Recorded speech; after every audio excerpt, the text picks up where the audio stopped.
মাটি তোমার পরে ঢাকাই মাথা ও আমার দেশের মাটি তো। আসসালামু আলাইকুম। গোল্ডেন কৃষি পার্সের পক্ষ থেকে খামারি ভাইদের প্রাণঢালা শুভেচ্ছা ও অভিনন্দন।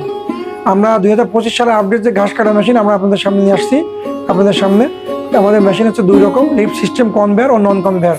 এছাড়া আমাদের কম্বাইন্ড মেশিন গোডানে আছে, হিউজ পরিমাণে আমাদের গোডানে আপনার ঘাস কাটা মেশিন আছে আমাদের। যারা আমাদের এই মেশিন পাইকারি নিতে ইচ্ছুক ও খুচরা নিতে ইচ্ছুক সরাসরি আমাদের কোম্পানির শোরুমে যোগাযোগ করতে পারেন। স্ক্রিনে আমাদের মোবাইল নাম্বার দেওয়া থাকবে। আমরা সারা দেশে আপনার এই মেশিন পাইকারি সাপ্লাই করে থাকি। আর আমরা সারা দেশে কর্তা কুরিয়ার মাধ্যমে পাইকারি ও খুচরা সাপ্লাই দিয়ে থাকি। যারা এই মেশিন নিতে ইচ্ছুক তারা আমাদের কাছে সাথে সরাসরি যোগাযোগ করবেন। আমাদের কোম্পানির শোরুম গোল্ডেন কৃষি পার্টস, মুন্সি সুপার মার্কেট, পাড়া চত্বর, ঝিনাইদহ। অথবা যারা আমাদের এই মেশিন নিতে ইচ্ছুক তারা আমাদের সাথে যোগাযোগ, অনলাইনে নাম্বার আছে, আমাদের সাথে সরাসরি যোগাযোগ করবেন। আমাদের প্রতিষ্ঠানের শোরুম গোল্ডেন কৃষি parts, Munshi super market, Jhenaidah. আসসালামু আলাইকুম।